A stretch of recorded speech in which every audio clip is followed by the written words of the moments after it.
بسم الله الرحمن الرحيم. يا مساء الخير على أعزائي المشاهدين، وحلقة جديدة من خلال قناتي على اليوتيوب، وتابعوني كمان من خلال صفحتي على الفيسبوك.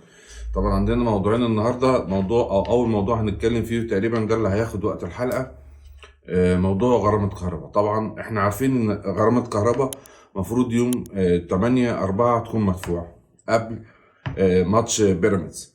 طبعا عايز أقول للناس أو أعرفهم إن النادي الأهلي مش هيدفع غرامة كهرباء. غرامة كهرباء هو اللي لازم يدفعها بنفسه. هتقول لي ليه يا غندور؟ يعني الاهلي مش هيدفع؟ يعني بعد اللي عمله ده كله ما يدفعش النادي الاهلي غرامة كهرباء؟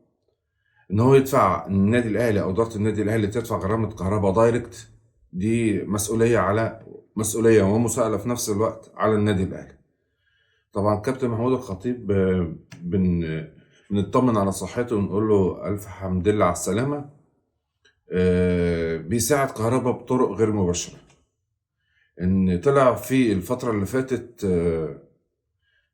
كابتن خالد الغندور عمال يقول ما بتدفعوش ليه، ما تدفعوا وعايزينه ومش عايزينه، وبيتكلم بطريقة او اسلوب. طبعا انا مش عايز اجرح في حد يعني، بس اسلوب طبعا ما ينفعش ان هو كابتن نادي الزمالك، وان هو اعلامي، المفروض ان هو اعلامي معروف، يعني ان هو يتكلم بالطريقة دي او بالاسلوب ده. طبعا كهربا 90% من الجماهير او 90% كان راهن على كهربا انه هيرجع بعد الفترة ديت ومش هيعرف يأدي. طبعا كهربا اشتغل على نفسه بره الملعب وجوه الملعب.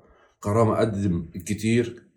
كهربا دلوقتي في مطالبة جماهيرية بان الغرامة تدفع في ميعادها، وان هو ما ياخدش مخالفات تاني او يتمنع من ان هو يلعب ماتشات. فبالتالي اللي حصل ان الكابتن محمود الخطيب والاداره ابتدت تفكر في حلول تانية بره الصندوق، بحيث انها تجمع لكهرباء الفلوس. وفعلا هي الفلوس كلها اتجمعت والفلوس كلها جاهزه. بس الفكره فين؟ الفكره ان الآلية، هم دلوقتي بيدوروا على الآلية والموعد المحدد اللي يدفعوا فيه الغرامة، علشان كهربا ما توقفش تاني. طبعا احنا داخلين على ماتشات مهمة. طبعا ماتشات الدوري بكرة غزل المحلة، طبعا الماتش من الماتشات القوية في الدوري. ولو هنفتكر كده مع بعض ان كل مباراة لغزل المحلة بتحصل فيها فوارق بعد كده مع النادي الأهلي. ما تفهمش ده سحر ولا ايه، بهرت طبعا. بس هي الفكره كلها ان الماتشات غزل المحله بتبقى فاصله، وان شاء الله السنه دي هتبقى فاصله في انطلاقه قويه بالسكواد اللي عندنا في النادي الاهلي، ونوصل ان احنا ناخد الدوري واحنا مستريحين.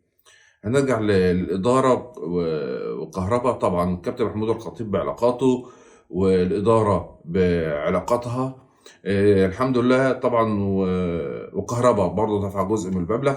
المهم وصلوا ان هم جمعوا المبلغ وهيدفع ان شاء الله. ليه انا بتكلم في حته ان الاهلي ما يقدرش يدفع الفلوس ديت؟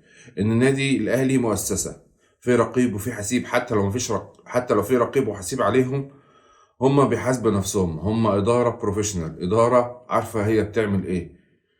فبالتالي الموضوع خد مننا وقت، بس الحمد لله الفرج قرب يعني، او الموضوع قرب يخلص ونهايته. وكهربا طبعا لاعب مميز، لاعب ساهم كتير الفترة اللي فاتت. اثبت لجماهير النادي الاهلي واثبت للناس كلها ان هو جدير بان هو يبقى من صفوف في صفوف اللي في السكواد يعني، او يبقى لعيب في النادي الاهلي.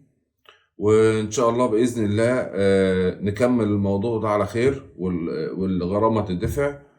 وبس كده، دي نهاية حلقتنا. وإن شاء الله تابعوني في حلقات هتبقى حلقات كده سموث صغيرة، بنتكلم في قضية بروحها أو لوحدها يعني. والسلام عليكم.